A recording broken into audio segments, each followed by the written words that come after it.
जय गुरुदेव, जय गुरुदेव नाम किसका, जय गुरुदेव नाम किसका। गुरु ध्यान धरो अब हमेशा जब जब संत अवतरित हुए, उन्होंने हमेशा जीवों को संदेश दिया कि तुम गुरु का ध्यान अपने मन में जमा लो।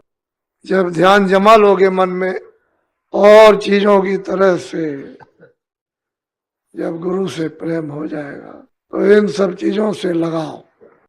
आपका मोह ममत, आशा तृष्णा, विषय विकार, काम क्रोध लोभ मोह अहंकार, ये कम हो जाए, क्योंकि मन में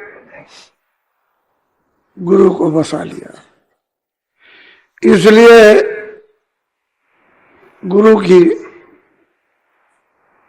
महिमा है कि उस गुरु की खोज करो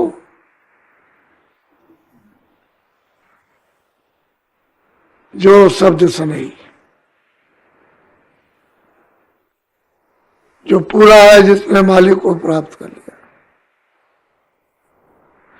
कहते हैं तुम क्या करो कि उसका दिया हुआ नाम छिन छिन इन्हें छोटे से छोटे समय में स्मरण करो, स्मरण करो चित्त से, मन से और श्रवण से, कानों से। जो अंदर में सूरत में कान है उससे। तुम्हारा ये झूठा ये लगाव जगत से ना के बराबर रह जाएगा। जब तक मन में गुरु नहीं बसेंगे और दिया हुआ नाम का सुमरन नहीं करोगे, तब तक आप अपने घर की तरफ से खरबों कोस दूर हो। इसीलिए कहा वक्त के महापुरुष की जरूरत है। पिछले सतयुग में, त्रेता में, द्वापर में, पीछे कलयुग में बहुत सिद्ध पुरुष, ज्ञानी, योगी, अवतारी आए, औलिया आए, ठीक है, अपने अपने स्थान के लिए ठीक थे, लेकिन उनको आपने देखा नहीं, तो आप किसका ध्यान करोगे? किसकी मूर्त मन में बसाओगे? किसका दिया हुआ नाम छिन छिन में लोगे? क्योंकि आपने तो देखा नहीं। वो जितने भी आए थे उन सब की किताबें प्रमाण देती है कि हमने ये किया, ये कराया, तुम भी इसको करना, ऐसे किया और ऐसे कराया। और उन्होंने भी गुरु को आगे रखा, चाहे वो कृष्ण भगवान हो या राम हो, सबने गुरु को आगे रखा। बगैर गुरु के वो भी कदम नहीं बढ़ा सके। सभी धर्मों मजहबों में मुर्शिद की इस रूह को, इस जीवात्मा को भारी से भारी जरूरत है, क्योंकि उसके बगैर कुछ नहीं हो सकता। तो बहुत प्यार से उन्होंने समझाया, गुरु की मूर्त मन में बसाओ, दिया हुआ नाम छिन छिन में उसको याद करो, तो जल्दी काम हो जाएगा। बोलो।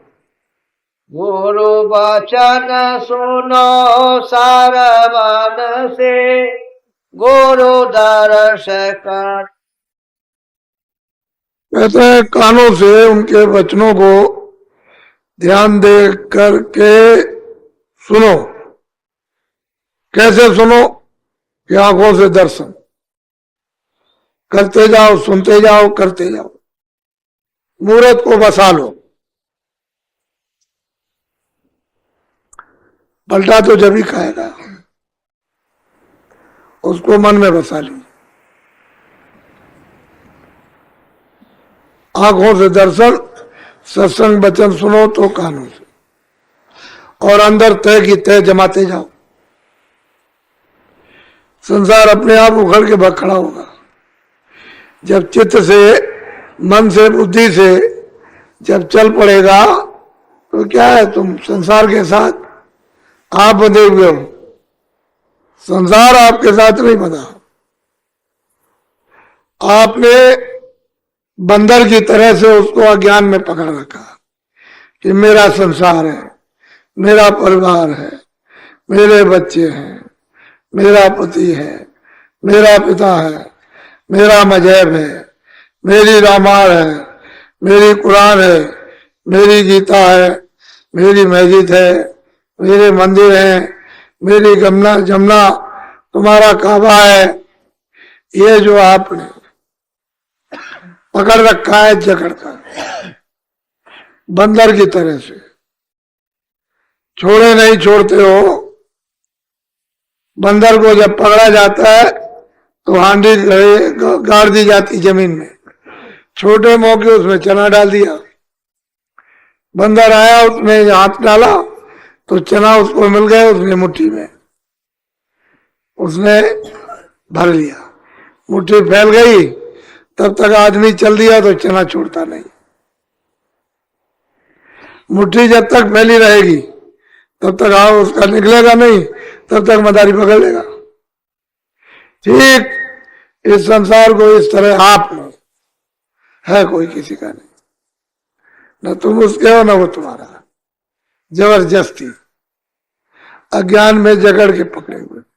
कहते हैं कि जब सत्संग वचन सुनोगे कानों से, आंखों से मूर्त का दर्शन करोगे, मन में नाम का छिन छिन तो मतलब याद करोगे, तो ये अपने आप खड़ा होगा। जुक्ति से मुक्ति, और जुक्ति नहीं है तो कुछ नहीं। इसलिए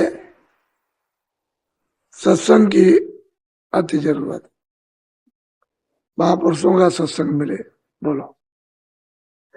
घोर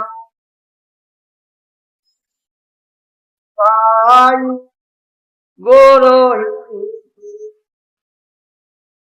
कहते हैं कि तुम गुरु गुरु गाओ, और फिर क्या होगा, गुरु आपकी सहायता करे। साल में एक बार गुरु को याद किया, और बाकी जितने दिन रहे सब संसार को याद करते रहे, तो सहायता संभाल क्या होगी। इतने तो भक्त होने कि आपके पीछे पीछे पीछे पीछे चले। साल में कभी, वो भी ऊपर से, जबान से, चित्त में नहीं, मन में नहीं, बुद्धि में नहीं, बस जबान से।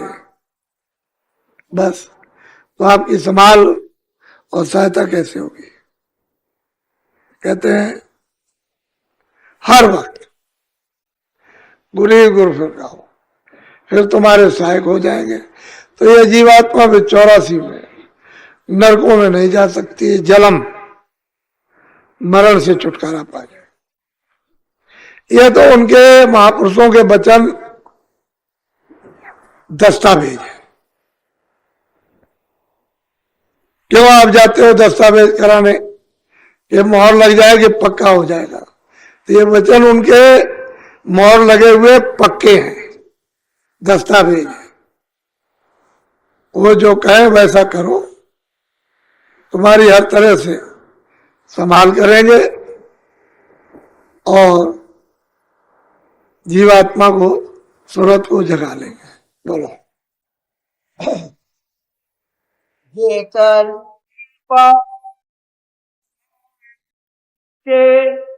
गुरु कहते हैं जितने भी ऊंचे नीचे अभी तक जितने भी लोगों ने पद प्राप्त किए हैं, जिन लोगों ने, उन्होंने बगैर गुरु बगैर मुर्शिद के कुछ नहीं कर पाया। मुर्शिद मिला, गुरु मिला, तभी वो ज्ञानी बने, तभी आत्मदर्शी, तभी वो ईश्वरदर्शी योगी बने। बगैर गुरु के कोई भी नहीं, कुछ मिलने वाला है ही नहीं। और इस समय कलयुग में लोगों ने गुरु को हवा की तरह समझा। एक हवा है, एक निमित्त मात्र है, एक कहने मात्र है, औपचारिक है, व्यवहारिक है। क्या गुरु की जरूरत? इसीलिए तो घर भी बिगड़ गया, समाज भी बिगड़ गया, देश भी बिगड़ गया, धर्म भी बिगड़ गया, आत्माओं का कल्याण। और बुराइयों में फंस गए। अगर आप पकड़े रहते खोज कर और सुनकर आप उन वचनों पर चलते रहते तो सब व्यवस्था सबके लिए ठीक होती और सब लोग शरीर से सुखी रहते। शरीर से सुख मतलब सबसे सुख। जब शरीर से सुख है तो सबसे सुख है, और शरीर दुखी है तो सब दुखी। धन होते हुए रो रहे, जिनके पास नहीं है, शरीर नहीं ठीक है तो वो रो रहे, और शरीर ठीक है तो सब सुख है, सब आराम है। शरीर ठीक नहीं है, कोई आराम नहीं।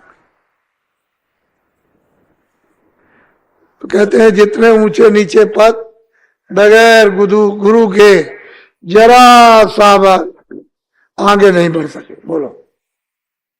गुरु लखाया गुरु सो न सिखा। कहते हैं मनुष्य रूपी मंदिर में जो सूरज, जो जीवात्मा बैठी हुई है, जानकार गुरु ही तो उसका भेद बताएंगे, उसकी जुक्ति बताएंगे। और जब जुक्ति बता देंगे, भेद बता देंगे, तो आपसे कराएंगे। उस सूरज को नाम के साथ जोड़कर और गगन में चढ़ा ले चले। गगन कहते हैं आकाश। जैसे ये ऊपर का आपको दिखाई दे रहा गगन, ऐसे ही आकाश। तो ये सूरज चांद, इसका आपको रात दिन प्रकाश दिखाई देता है। उधर सूरज चांद ये इस तरह का प्रकाश नहीं है। उसके सामने उस रोशनी, उस प्रकाश के सामने तो ये कुछ नहीं। ऐसे कितने सूरज और कितने चांद उसकी रोशनी में सब छुप जाएंगे, पता ही नहीं चलेगा। कहते हैं गगन में चढ़ा ले चलेंगे उस तरह। जब वो गोपनीय भेद दे देंगे तो चढ़ा ले जाएंगे। जी।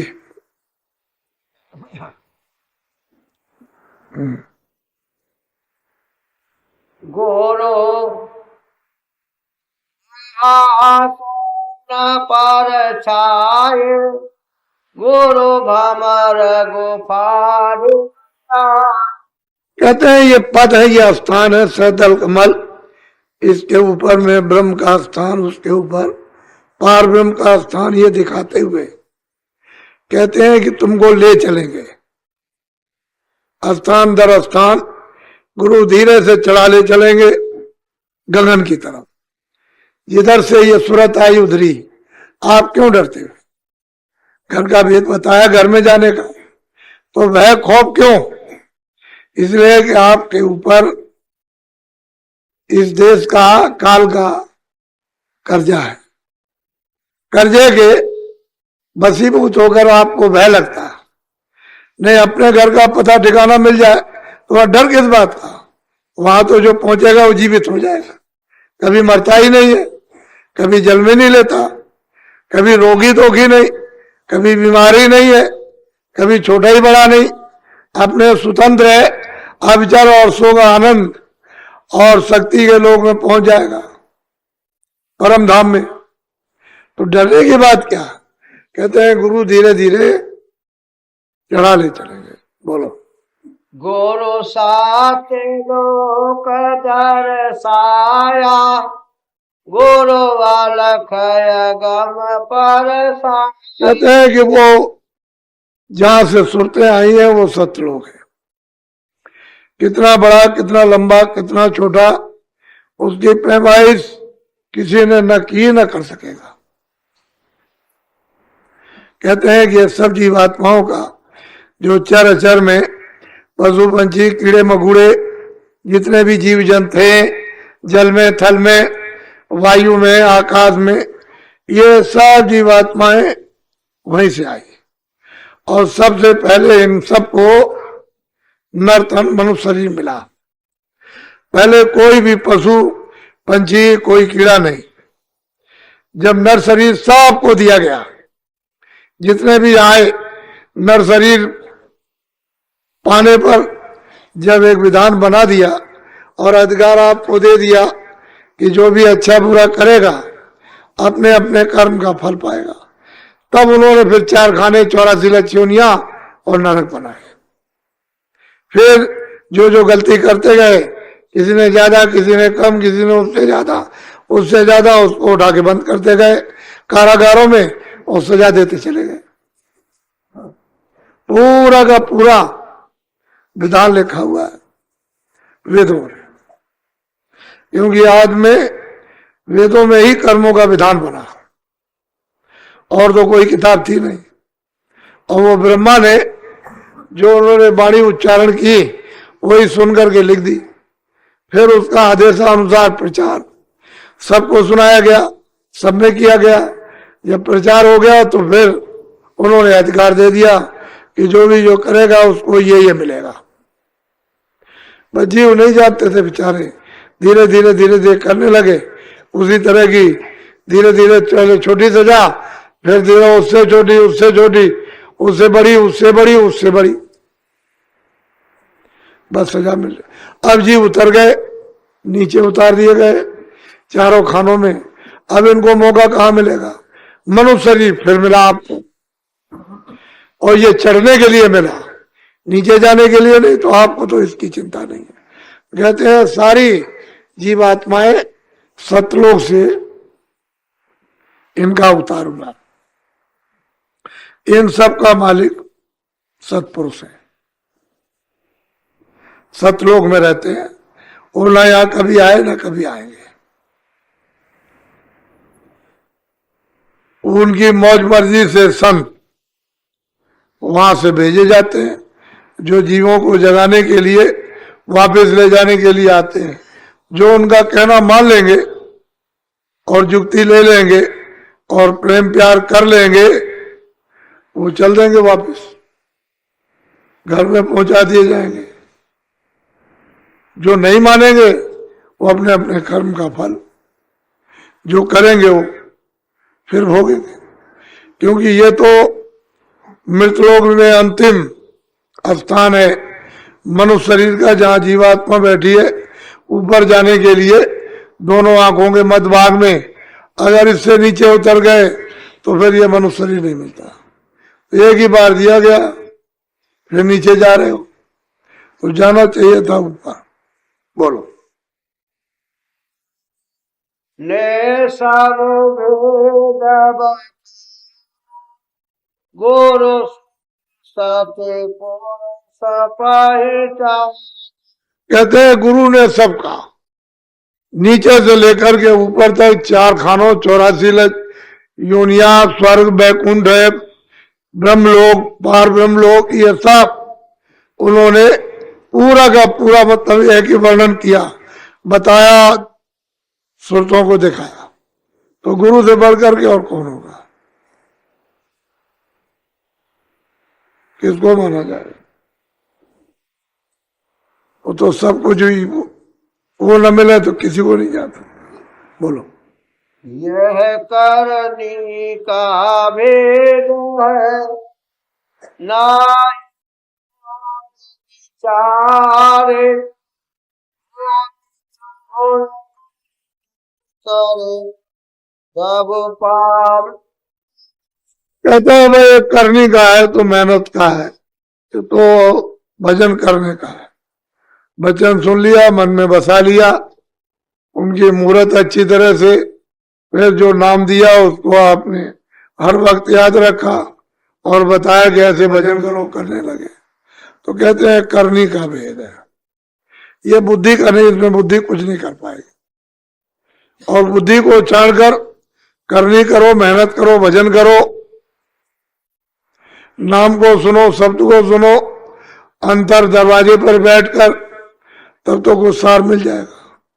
और बुद्धि में लड़े रहे, किया कराया कुछ नहीं, न भजन किया, न ध्यान किया, न सुना, न गुरु की बात सुनी, न उसको याद किया, तो फिर क्या करेगा? ये तो करने का, मेहनत का काम है, ये बुद्धि का काम नहीं। क्योंकि बुद्धि तो नीचे छूट जाएगी, मन भी नीचे छूट जाएगा, चित्त भी नीचे छूट जाएगा, ये सब चीजें, प्राण भी नीचे छूट जाएंगे। तो ये तो सूरत है जो अकेली होकर के इन सबको अपने अपने स्थान पर भंडार में ले करती हुई निकल जाएगी। तो गुरु चाहिए, बगैर गुरु के नहीं। उसको कैसे पहचानेंगे? बगैर गुरु के कैसे पहचान सकते हैं? जिसने देखा वही पहचान कराएगा, वही दिखाएगा, कहेगा ये है, ये। दुनिया चाहती है कि हम ऐसे चले जाएंगे, खाली नशेबाजी में। जब बुद्धि खराब होती है तो यही तो होता है जो हो रहा। उसको कहने की जरूरत क्या है? वो तो खुल्लम खुल्ला देख रहे हो, घर घर में, समाज में देख रहे हो, देश में, जातियों में देख रहे हो, धर्म में देख रहे हो। जो हो रहा हो तो आप देख ही रहे हो। वो मनुष्य का काम है, जो हो रहा है इंसान का काम नहीं।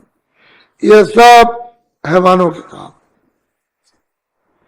ये इबादत का काम नहीं है। जो सच्चा भजन है, भजनानंदी इन काम को नहीं करता। ये तो पागल लोग करते हैं, जिनकी मति, इनकी अकल भ्रष्ट हो जाती है, वो इस काम को करते हैं, निकृष्ट काम। गुरु की महिमा को कौन जानता है? ये तो कलयुग में 700 वर्ष के अंदर महापुरुषों का लगातार आना हो रहा है, लगातार आ रहे हैं और आते रहेंगे। पहले तो संत थे ही नहीं, इसलिए क्या कोई जानेगा उनको। तो महापुरुष धीरे धीरे धीरे धीरे आपसे ज्यादा जल्दी करते कि जीव किसी तरह से जल्दी यहां से निकल चले। उनकी तरफ से देर नहीं होती, लेकिन आप ऐसे हो कि पसर जाते हो, इच्छा लेकर स्वार्थ लेकर पसर गए, किसी स्वार्थ में, किसी स्वार्थ में। कोई भैंस में परस गया, कोई पसर गया घर में, कोई खेती में, कोई दुकान में, कोई कारोबार में, कोई ममता में, कोई क्रोध में, कोई काम में, कोई अहंकार में, बस लेट गए बस। वो तो चाहते हैं कि जल्दी हो जाए, तुम कराने नहीं चाहते हो जल्दी। तुरंत लंगड़े बन गए, अंधे बन गए, बहरे बन गए और जमीन पर गिर पड़े। कुछ नहीं, मेरे साथ जुल्म हो रहा, बस क्या करेंगे? जब तुम्हारी इच्छा ही नहीं है तो मेहनत करते ही है। इतने बाप या माँ बच्चे की क्या मेहनत करेंगे? एक वैद्य है, बीमार के साथ मेहनत नहीं कर सकते जो मेहनत महात्मा करते हैं। तो धीरे धीरे धीरे धीरे प्रेमियों के समझ में आ जाता है।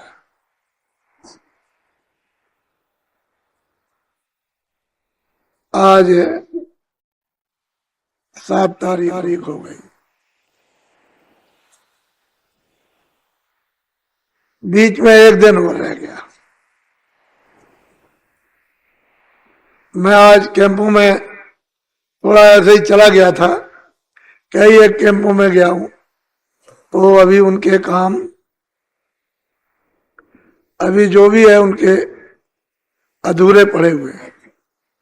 उनको काम दिया गया था कि भाई आप अपने अपने भंडारों की व्यवस्था करना, कुछ आदमी पहले से भेज देना। तो आदमी तो अब 1 दिन 2 दिन अब आ रहे हैं, वो तो घर में कोई काम हो भी एक दिन में नहीं हो सकता।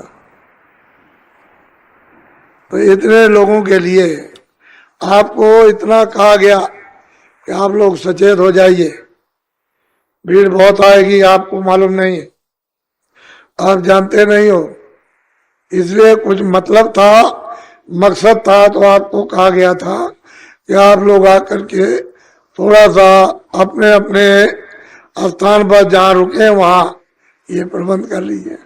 तो उसमें ढीलम पोल, 2-4 आदमी क्या करेंगे इतनी बड़ी व्यवस्था में। मैं तो देख रहा हूं अभी तक 2-4 आदमी थे जो इधर उधर लगे रहे, बाकी तो उनको वो थे बेचारे जो भी मतलब 150 कि अच्छा ये कर लीजिए, अच्छा ये कर लीजिए, अच्छा ये कर लीजिए। क्या करेंगे, आप भूल कर जाते हो। तो आप लोग थोड़ा सा सचेत रहो। आपको उठाया जा रहा हर तौर तरीके से, किसी तरह से कोई ये ना कह सके कि मुझे उठाया नहीं गया, खड़ा नहीं किया गया, संभाल नहीं की गई, दिशा नहीं दी गई, कुछ रास्ता नहीं बताया गया, भौतिक या आध्यात्मिक या पारिवारिक या सामाजिक या मतलब है खेती दुकान दफ्तर का। आपको सब तरह से सावधान, ये तो बारीक तागा है, इस पर तो कहते हैं खाड़े की धार है, निश्चल हो तो उतरे और डिगमे हो तो खट, नीचे गड्ढा पट गिरा, देर नहीं लगती, फौरन गड्ढे में जाएगा और वहां से फिर कोई निकाल नहीं सकता। और निश्चल हो जाए, विश्वास कर ले तो बस पार कर गया, बस डुगमुक्त, ढुलमुल, संशय युक्त, ऐसा नहीं होगा वैसा नहीं होगा, ये और इस संशय में रहते। इसलिए आपको, जब आपको मालूम है कि हमारे यहाँ इतने लोग आएंगे, तो आप अभी तक को बेहोश से पड़े हो, इसलिए उसमें रुचि, असली परिवार यह है आपका। वो जो परिवार है वो तो स्वार्थ का, 2 धक्का लगाएंगे बाहर कर देंगे, और तुम रोते हुए फिर यहाँ आते हो, घर से निकाल दिया। यहाँ औरतें आई कहते हैं घर से निकाल दिया, आदमी बच्चे चले आ रहे हैं घर से निकाल दिए, कौन किसका है।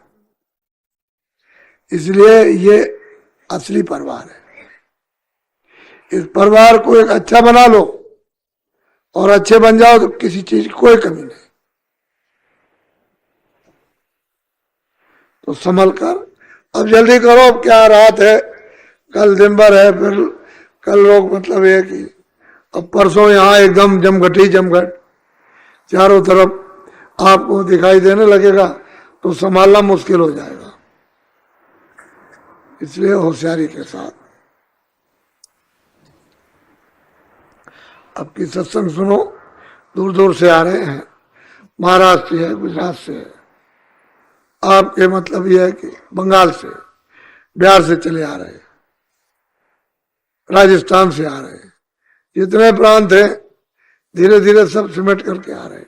जब दौड़ा किया था वो बातें क्या लोग भूल गए क्या? बेचारों के पास साधन नहीं है, तो बेचारे हर बात को याद किए हुए हैं और याद करते हैं कि कभी एक बार फिर अवसर मिल जाए। तो जो काफिलों में सुनाया गया, ऐसा नहीं है कि वो जो डाल के आए जो दाना वो ऐसे ही बेकार चला जाएगा, पड़ा हुआ, जब उसका वक्त आएगा और बस सीजन पाते ही जमेगा। तो आपको मालूम नहीं महात्माओं ने किस तरह से यहाँ लोगों ने यह अध्यात्मवाद को बोया और सच्चा उनको ज्ञान दिया और जीवों को परम पद में किस तरह से पहुंचाए तो उनको मालूम। तो आप लोग एक दिन और रह गया है, रात है दिन है, आप थोड़ा लग करके सब लोग, ये नहीं कि 1-2 लगे हैं बाकी सब ऐसे ऐसे घूम रहे, ऐसा नहीं। हम देखते हैं 2 आदमी 4 आदमी काम कर रहे, बाकी इतने आए सब, उनको 10-50 को वहां लगना चाहिए तो जल्दी हो जाए। तो एक की जिम्मेदारी नहीं, जितने आए सबकी जिम्मेदारी। बोलो जय गुरुदेव। वैसे कल का सत्संग शाम को मंदिर पर होगा, क्योंकि यहां लोग आ नहीं सकेंगे, इसलिए मंदिर पर होगा। और सुबह होता है वो यहां हो जाएगा, शाम को मंदिर पर होगा।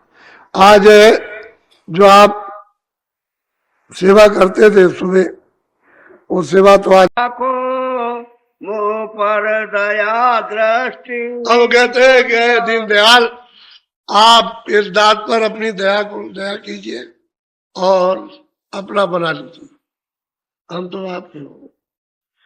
ये सब कुछ हो गए तभी तो उनको मिला, अगर ये नहीं बनते तो उनको क्या मिलता, कुछ नहीं मिलता, रह जाते वैसे। बोलो। मोह प्रभु दास भाव कर जानो, कृपा कर सोई करो बखान। कहते हैं कि मुझको अपना दास संभालिए, मेरा भी दास भाव है, सेवक भाव, मैं सदा आपका हूं और आप अपनी कृपा हमको जैसे समझे वैसे कर लीजिए। हम तो अनाथ है, हम कुछ नहीं जानते। अब यह है कि बच्चे की तरह से उनके हो गए कि हम कुछ नहीं जानते, हम अनाथ हैं, हम तो दास सेवा करने वाले हैं, जो आप जैसा उपदेश करें वैसा करेंगे। बोलो। मैं चेरा तुम चरण विचारा, बाखो आदि अंत निरबार। अब वो कहते हैं अरे भाई नहीं, वो स्वामी महाराज कहते हैं अरे मैं खुद ही चेला हूं। वो कहते हैं मैं खुद ही चेला हूं, और लेकिन मैं आद अंत का तुमको बताता हूं, ये भेद बखान करता हूं, वो रास्ता तुमको बताता हूं, मैं खुद ही चेला। अगर चेला नहीं रहे महापुरुष ना, सेवक न रहे, उनसे ज्यादा सेवक है। वो सूरत को यानी चेला नहीं बना सकते, वो उनसे भी छोटे, तभी नीचे से ऊपर तक सब बताएंगे और ले जाएंगे, क्योंकि वो मालिक का रूप है। वो तो पर्दा पड़ा है, बस पर्दा हट जाए तो मालिक है। जो मालिक का रूप वो सब सुनते हैं, वहां जब पहुंच जाती है, जब सुनते हैं वहां, तो जो मालिक का रूप है वो सुरतों का रूप। तभी तो गोस्वामी जी महाराज ने कहा कि पीऊ और हम एक, जो पिया है वही हम है। वहां जाकर के उन्होंने साफ कहा, फिर वो सोचे कि लोग भ्रम हो जाएगा, ये नहीं पीऊ और हम एक, तो कहते हैं नहीं, हम और वो पिया एक है। अपनी तरफ से भी कहा, उसकी तरफ से भी अपनी तरफ से कि एक है, दो नहीं है, एक हो गए। समुद्र में मिलकर के एक हो गए, सागर में जाकर के मिल गए, उसका रूप हो गए। कहते हैं वो प्योर हम, वो बता रहे वो कहते हैं अरे भाई हम ही खुद दास हैं, और हम आज से अंत तक तुमको बताते, वो तुम्हारी मदद करेंगे, तुम चलो वहां चलो, हम तुमको ले चले। अब ये जो कहते हैं हम दास है, हम सेवक है, इनका भाव अलग है, उनका भाव अलग। ये सेवा करो, अपना दीन भाव सेवक भाव रखो, लेकिन जानकार कभी वो नहीं बन सकता। वो तो कहेगा मैं सेवक, जानकार गुरु नहीं बनेगा, वो मालिक नहीं बनता है, सेवक ही रहता। जो पहुंचा हुआ, कभी किसी ने ये नहीं कहा कि मैं संत हूं, वो तो ये कहेगा मैं सेवक हूं। तो कूड़ा कचरा साफ करता है ना, कूड़ा कचरा साफ करता है, जो मैल गंदगी पाप और पुण्य को जो धोता है, मन बुद्धि चित्त को, जीवात्मा को, अंतःकरण को, तो सेवक ही होता है, वो नहीं स्वामी बनता, सेवक होता है। और सूरत को साफ करके ले जाएगा और वहां पहुंचा देगा, और पहुंचा के कहेगा ये देख तेरा मालिक है, अब नहा लो। ये बात सात बोलो। सात पुरुष एक रहे काया, अंशता सोई निर्गुण। अब कहते हैं कि वो सत्पुरुष जो है वह काया काया से रहित है, कोई काया नहीं उसके पास में, वो अकाया है, एक था अकेला। गोस्वामी महाराज कहते हैं कि वो एक अकेला था, अकाया था, काया नहीं थी उसके, अब भी नहीं है काया, अकेला ही है, एक था। और कहते हैं कि ये उसका ही अंश है।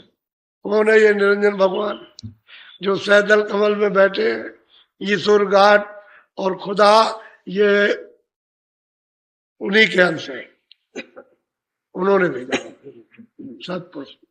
और वो अभी काया काया से नहीं थे, उन्हीं का ही अंश है, उन्होंने भेजा वहां से। इन सबको 16 पुत्रों को उन्होंने भेजा और मंडलों पर बैठा दिया उनको। अब ये जो जाने वाले हैं उन्हीं को मालूम रहेगा जो यहाँ से पहुंचेंगे, बाकी जो नहीं पहुंचता उसे क्या पता नहीं कुछ। बस करो। अब आपको नामदान दूंगा, पहले आप सुन लो, 2 चीज का बंधन है। एक तो आप शाकाहारी रहेंगे, पहले समझ लो, शाकाहारी अनाज है, सब्जी है, फल है, दूध है, घी है, मेवा है, मिष्ठान, ये तो आप सब खा सकते, कपड़े आप सब पहन सकते, लेकिन अशुद्ध आहार मत, किसी भी पशु पंछी का अशुद्ध आहार, कोई किसी पशु पंछी का अंडा या मांस इसका मत कीजिए, ये इसमें बिल्कुल वर्जित है, मना है एकदम। और 2 चीजें ये है कि कोई भी नशा, बीड़ी, तंबाकू, हुक्का, सिगरेट छोड़ करके और कोई नशा, ऐसा नशा जो बुद्धि को फौरन पागल कर दे और पहचान खत्म कर दे, उसको कभी मत। ये 2 चीजें वर्जित है, बाकी कोई चीज मना नहीं। घर में रहो, गृहस्थी में रहो, खेती करो, दुकान करो, दफ्तर का काम करो, फल खाओ, फ्रूट खाओ, दूध खाओ और अनाज खाओ, अच्छे कपड़े पहनो, बच्चों को खूब पहनाओ, अच्छे मकान में रहो, और तो कोई चीज मना है। अब यह है कि इसमें से थोड़ा समय बचा के भजन करके, तो शाकाहारी से क्या होगा? शुद्ध बुद्धि होगी, शुद्ध मन होगा, शुद्ध चित्त होगा, शुद्ध अंतःकरण होगा, शुद्ध जीवात्मा होगी। और गंदा आहार करोगे तो अशुद्ध होगा, मन बुद्धि चित्त चला मन हो जाएगा, काम क्रोध लोभ मोह अहंकार ये जाग जाएगा तो तुम्हारा सर्वनाश कर देगा। इसलिए 2 चीजें वर्जित। जब बुद्धि फेल हो जाती है, पागल हो जाती है, तो फिर क्या सर्वनाश कर दिया, मनुष्य पशु हो गया, पशु। मैंने देखा है कि कितने आदमी रात को जा रहा हूं तो मोरी में उनका उधर से पानी चल रहा है, उसका ये मोरी में बस प्राण निकलने वाले हैं, ऊपर को उनके पैर है और नीचे उसमें मोरी में गिरे, तो उधर से जा रहे भाई पैर किसका, तो पकड़ के खींचा तो देखा कि वो बदबू आ रही है, उसको कंधे पे लागा, पहचान लिया, कंधे पे लादा, उसके घर पहुंचा दिया। ये देखो मरा जा रहा था और तुम इसको मना कर लो मर जाएगा, ये पागल तो हो ही जाता है, तो मोरी में गिर गया, अभी मर जाता, कोई आता नहीं। हम उधर से आ रहे थे तो खींच के बाहर निकाला तो ले आए। तो मनुष्य जो है पशु हो जाता, ऐसा कोई नशा वर्जित है, इस रास्ते बिल्कुल वर्जित है एकदम, इसका पूरा पालन करो, शाकाहारी रहो, पूरा इसका पालन करो, सब लोगों के लिए है। और जो लोग संगत नहीं पाते हैं वो करते हैं कि उनको इसकी जानकारी नहीं है कि इसकी सजा क्या मिलेगी, ये जीवात्मा कहाँ बंद की जाएगी और कैसा कैसा कठोर दंड मिलेगा, उनको तो कुछ मालूम नहीं। जब उनको सत्संग मिल जाए तो उनको पता चले यहाँ इसका तो बड़ा कठोर दंड होता है, बड़ी कठोर यातनाएं दी जाती है। तो महापुरुषों ने तो खड़े होकर के देखा ऐसे सामने, यातना दे रहे ऐसे सामने देखा खड़े हो, तब उन्होंने वर्णन किया कि हमने ये देखा सब, वहां ये यातनाएं दी जाती है। तो असल में बात यह है कि जीव बेचारे को क्या हो, तो अंधा हो गया, विवेकहीन हो गया, ना अच्छा न बुरा समझे, न पाप न पुण्य से जाना, करता रहता है। जब संगत में आएगा तो उसको समझ में आएगा ये नहीं करना ये। अच्छा ये बताओ इससे तुम्हारी हानि क्या? अरे अच्छा खाना, अच्छे कपड़े, अच्छा रहना, बच्चों की सेवा करना, काम करना, ईमानदारी मेहनत के साथ, और फिर थोड़ा भजन। लगे जीवात्मा दरवाजे बैठ के घर की तरफ प्रस्थान कर दे, चल पड़े इधर से दरवाजा जाने का। ये बाहर की आंखों से या बाहर की इंद्रियों से नहीं, ये अंदर ये द्वार है, अंदर का अंदरी। क्योंकि जीवात्मा तो इस आकाश के ऊपर बैठी हुई है, तो ऊपरी जाने का रास्ता है, उसी से चल दो ऊपर की तरफ। वो महत्व था, मोटा है सीधा सा, और तो कोई चीज बना है। बाकी घर गृहस्थी में रहो, प्रेम के साथ एक दूसरे के साथ में अच्छा व्यवहार, बात प्रेम का व्यवहार रखो, एक दूसरे की सेवा कर दो, झगड़ा खत्म करो, उससे कोई लाभ ना हुआ ना हो। बैर विग्रह से मनुष्य जीवन जो है बिल्कुल एकदम इसमें ज्वाला में जलता है, न रात को चैन न दिन को। तो प्रेम से रहोगे, एक दूसरे के काम आओगे तो सब एक दूसरे काम आएंगे, और मोहब्बत प्यार में मजा है, जो थोड़ा बहुत भी मजा है, क्षणिक मजा है उसमें, लेकिन झगड़े में तो कोई मजा नहीं। वहां ये झगड़े हो गए तो सीधा साधा रास्ता, कोई किसी को साधु बनना ही नहीं है। घर में काम कर लो, और जब काम हो जाए तुम्हारी इच्छा न हो कि हम नहीं घर में, तो बाहर जा सकते हो, लेकिन काम पहले घर में बनाना, काम घर में हो जाए। घर रहो या वन में रहो, फिर तो उसकी इच्छा की बात है, ये घर में से बाहर चले जाओ, ना उसमें धोखा घर में ना बाहर है। और काम न बने तो घर ही में रहो, क्यों दूसरों का खाते हो बोझा देना पड़ेगा, क्योंकि दूसरों का खाओगे तो बोझा देना, आपको से लोगे उसका देना पड़ेगा, तो क्यों ऐसा करते हो? खून पसीने की अपनी कमाई करो, खाओ, भजन करो, और उसी से प्राप्त कर लो, और फिर उसके बाद चले जाना। तो दूसरों को जब दोगे तो बोझा किस बात का? वो तो उसमें से दूसरों को दे दिया, तुम्हारे ऊपर कोई बोझा नहीं। ये महात्मा घर में बैठ के कमा के चले गए, घर में, और उसमें के दो चार गए, बाकी तो सब घर में रहे, गलती में रह करके ही काम किया। बोलो बस, अब मैं आपको नामदान देता हूं, ये बंद कर दो भैया, इसको करो बंद, बांध के बंद करो फौरन। हे बच्चे ये बंद कर दीजिए, आप इसको ले दो, हाँ इसको बंद करो, आप नाम ले लो। जो परमात्मा का नाम बोलूंगा, सब लोग एक साथ एक आवाज में बोलेंगे। ऐसे पंक्ति मार के बैठ जाओ, ऐसे बैठो, इसके बाद निकलने वाला है, ऐसा मालूम होगा। तो अंदर में जो कालमा जमी है, अगर उसकी सफाई हो जाए तो फिर क्या नहीं हो सकता। ये तो अंताकरण है, चतुर्थ, यही तो सूर्य का, सूरत का यही तो हृदय है। ये हृदय नहीं है, ये न इधर हृदय, ये सामने है, ये उसी में तो गंदगी आपने जमा कर रखी, और यहाँ पानी नहीं जा सकता, अग्नि नहीं जाएगी, कोई तलवार नहीं जाएगी, इसी को साफ करने की जरूरत है। बस ऐसे हिलना डुलना नहीं, ऐसे बैठ जाओ, मैं 4-5 मिनट बैठाऊंगा, हिलना डुलना नहीं, ऐसे अपनी दोनों आंखों को बंद कर लेना, और अंदर की आंख सामने सीधा, दूर देखो अंदर में तीसरी आंख है, उसी में तीसरी आंख है, सामने सीधा एक जगह, उसी अंधेरे में अपनी आंख को रोकना। अच्छा बैठ जाओ ऐसे, डेरे पर जो नामदानी है उनसे ये लिख लो और उसको याद कर लो, और डेरे पे जा करके वहां थोड़ा थोड़ा शुरू कर दो, ताकि इन दिनों में कुछ आपको कुछ होने लगे, शुरुआत हो जाए। जो लगन के लोग हैं लगन से करो, काम देखो तब जल्दी होगा। अच्छा बोलो जय गुरुदेव, जय गुरुदेव, जय गुरुदेव।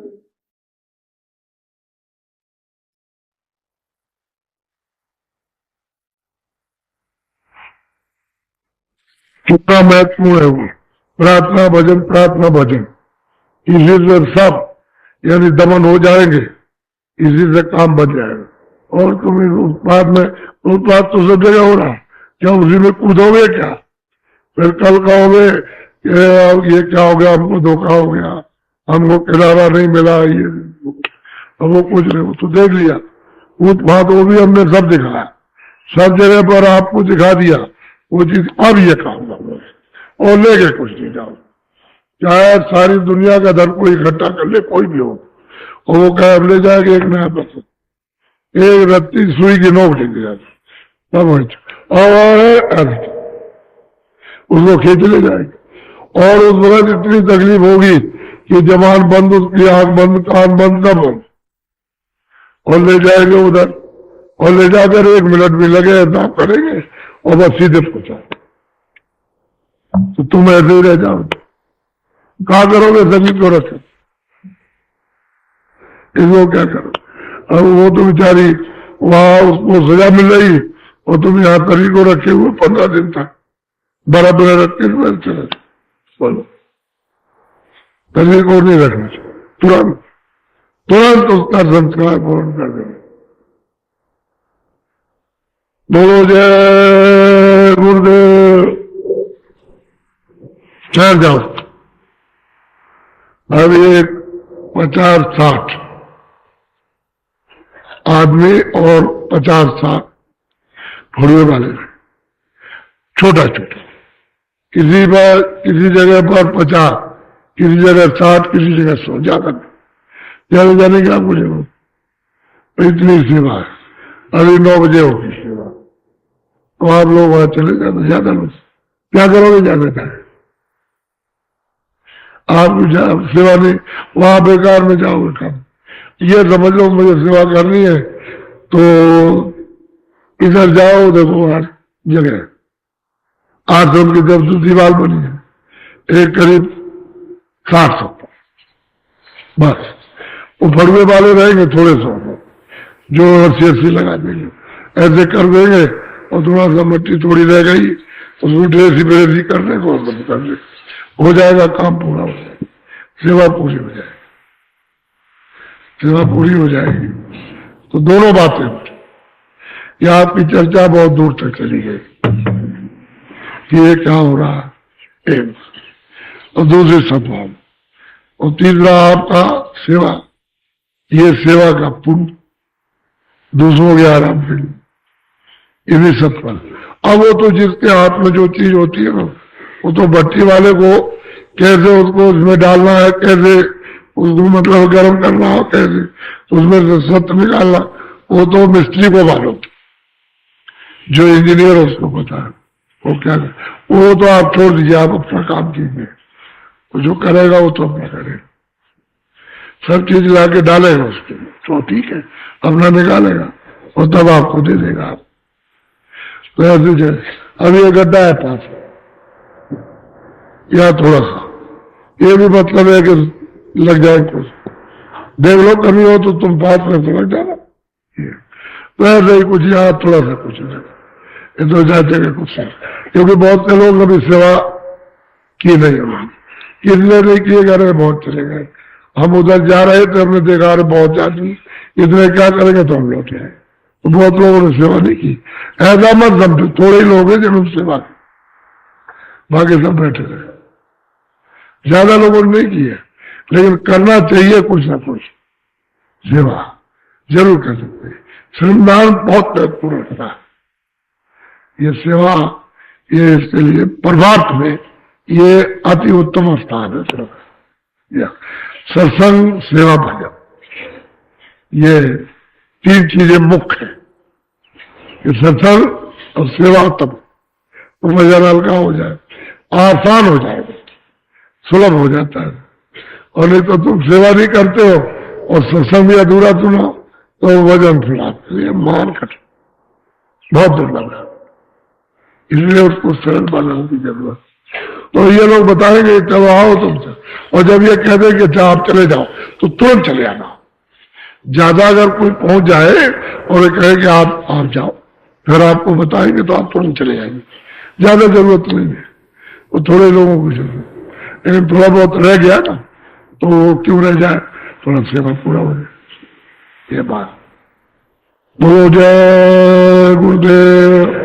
अच्छा ठहर जाओ, जो लोग मतलब है जाना चाहेंगे कि भाई हम जाएंगे, हमको इस वक्त जरूरत है, आज 9 तारीख का सुबह का दर्शन सुन लिया, तो मैं शाम वाले का रोक थोड़ी रहा हूं कि आपको बता रहा हूं, आपकी इच्छा की बात कि भाई जरूरत है, अब हमने सत्संग 8-9 दिन का बाद देंगे, वो बैठ जाओ सड़क पर, तो मैं सबसे बैठूंगा उनसे। आप लोग जो जाओगे नहीं मतलब अब वो शरीर नहीं रहा कि मैं 2 बजे रात को 3 बजे रात को उठ गया और वह तुम तब आ गए तब आपको मिले, अब वो शरीर नहीं। अब तो बात यह है कि मेरा शरीर काम आएगा तो थोड़ा संयम रखना, अब वो बात नहीं है। तुम चाहे सब बैठे रहो लेकिन वो बात नहीं होगी।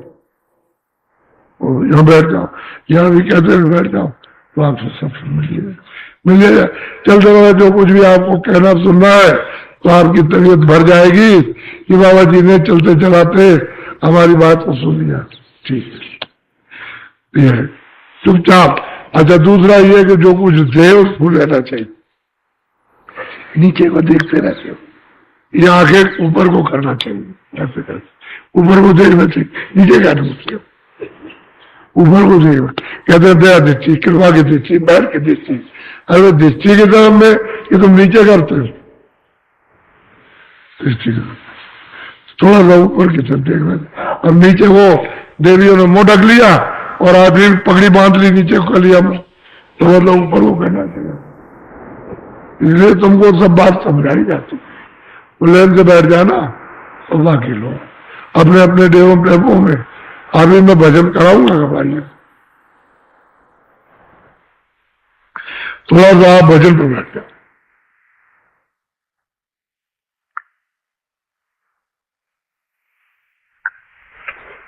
बैठ जाओ भजन पर।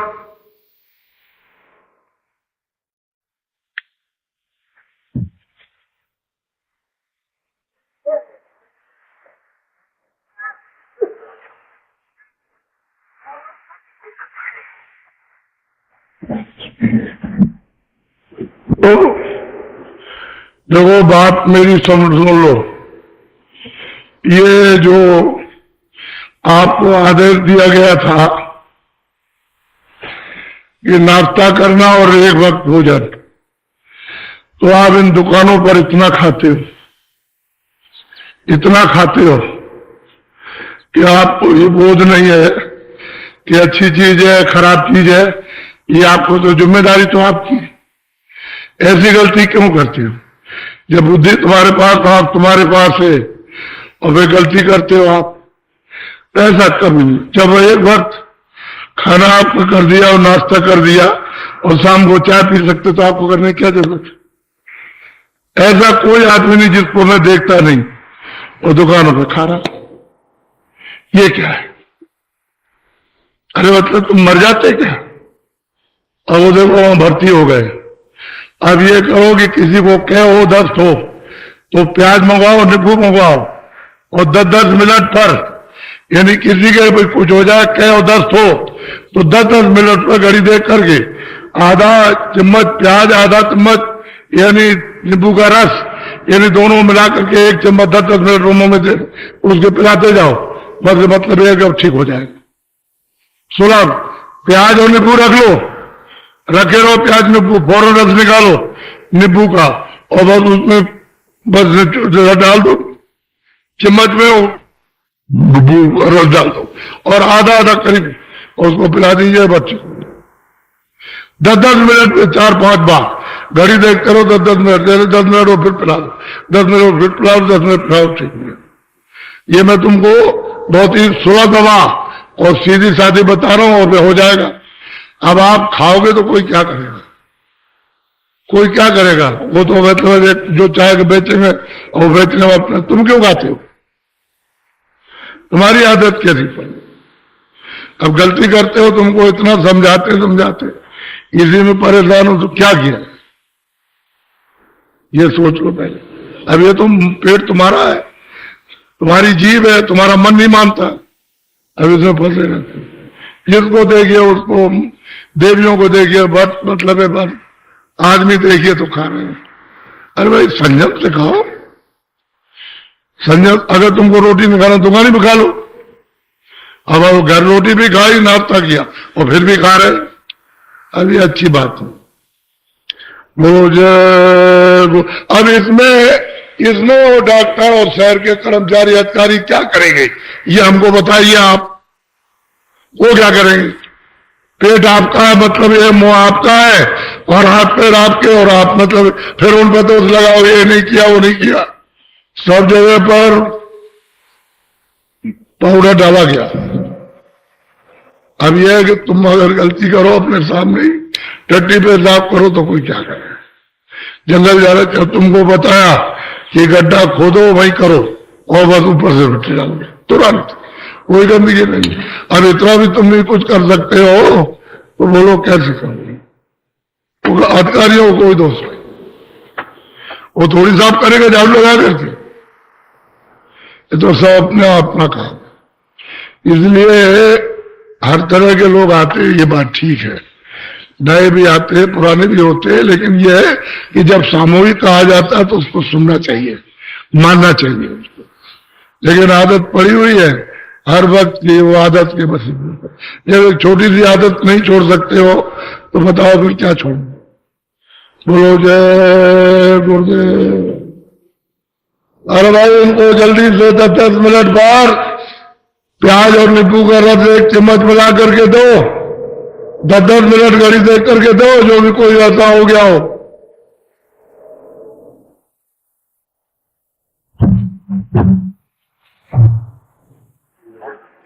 कोई मतलब नहीं रखा तो फिर गुरु क्यों आएंगे। मैं एक रात्रि में यह कृत्य देख रहा था। देखते देखते सब कुछ भूला और ऊपर आंखें उठाकर देखता हूँ, असंख्यों कतारें स्त्रियां की लगी हैं और विचित्र कलाओं नृत्य हो रहा है। अद्भुत कतारें बन जाती हैं। मैं क्या कहूँ, कुछ कहते बनता नहीं है। शक्ति लोक में यह नृत्य छड़ छड़ पर हर समय होता रहता है। साधक अपने भागों की सराहना करता है, परंतु गुरु इसे बताएगा कि शक्ति लोक का नृत्य लाभकारी है या नुकसानदेह है। परंतु साधक का अनुभव मनपसंद सुखकारी मालूम होता है।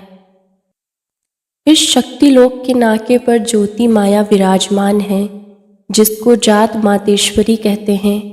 निरंजन देव भगवान की अर्धांगनी है। इसी का नाम शिव शक्ति, माया और पुरुष के नीचे शिव पार्वती, विष्णु लक्ष्मी, ब्रह्मा सावित्री, यह अलग हैं, सब लोग एक ना समझ लें। मुझे यह दृश्य देखकर वह अनुभव हुआ कि गुरु की जरूरत नहीं। एकाएक गुरु उसी स्थान पर आ गए। खेल जो हो रहा था वह सेकंडों में खत्म हो गया। यह नृत्य खत्म होते ही गुरु के प्रति नाराजगी पैदा हुई। एक आवाज उसी स्थान पर आई कि गुरु से नाराज मत हो, गुरु सदा तुम्हारी रक्षा करते हैं। जब गुरु के पास गया तो गुरु ने चेहरा देखकर कहा कि जो तुम वहाँ देखते थे और खेल के बिगड़ने पर नाराज से हो, शिवनेत्र खुलने पर दिखाई देता। बेटा, तुम्हें मालूम नहीं है कि माया ठग लेती है और साधक के प्रेम को खत्म कर देती है। शिवनेत्र कलयुग में खुलता है। सुरत शब्द योग में शिवनेत्र खुल जाता है, क्योंकि अंतर्ज्ञान नेत्र खुलने पर ही स्वर्ग, वैकुंठ, शक्ति लोक, ईश्वर धाम दिखाई देता है। गुरु के चरणार विंद स्मरण करने से दिव्य आँख हो जाती है। शिवनेत्र प्रचार करने वाले अनुभवी महात्मा बहुत कम हैं। केवल उदर पूर्ति है तो अर्थ का प्रचार होने से और पैसा मांगने पर शिवनेत्र कोई नहीं खोल सकता है। स्त्री पुरुषों के लिए कलयुग में शिवनेत्र सुरत शब्द की साधना से खुल जाता है। यह मेरा निजी विचार है, क्योंकि गुरु के पास मैं भी गया था। हमारे ऊपर गुरु कृपा हुई। साधक के लिए बहुत बाधाएं हैं। हर समय साधक को गुरु के सत्संग की ज़रूरत है। जिस तरह बच्चा माता की छड़ रक्षता पलता है, उसी तरह साधक गुरु की देख रेख में साधन करेगा तब पल सकेगा। संसार में फंसना साधक के लिए बहुत सुगम है, परंतु फंस कर निकलना बहुत मुश्किल है। संग दोष से हर मनुष्य बनता है और बिगड़ जाता है। इसी तरह परम संत से बिछुड़ा हुआ जीव संत सतगुरु का संग पाकर प्रभु के साथ जुड़ जाता है और सर्वदा के लिए मुक्त तथा आनंदित हो जाता है। जब तक 4 शरीरों के आवरण न उतरेंगे तब तक सुरत जन्म मरण से कभी मुक्त नहीं हो सकती है। सुरत ने 4 कपड़े पहन रखे हैं। प्रथम, सुरत त्रिकुटी स्थान पर लाकर खड़ी की गई है। इसी त्रिकुटी ब्रह्म स्थान पर सुरत का बहुत बड़ा स्वागत हुआ और बहुत बारीक झिल्ली सुरत के ऊपर डाली गई, जिसमें सुरत सब कुछ देखती रहे और सुरत को बेकली मालूम न हो। दूसरा कपड़ा सहस्रदल कमल में पहना दिया गया। तीसरा कपड़ा स्वर्ग वैकुंठ में। चौथा कपड़ा मोटा कपड़ा मृत्युलोक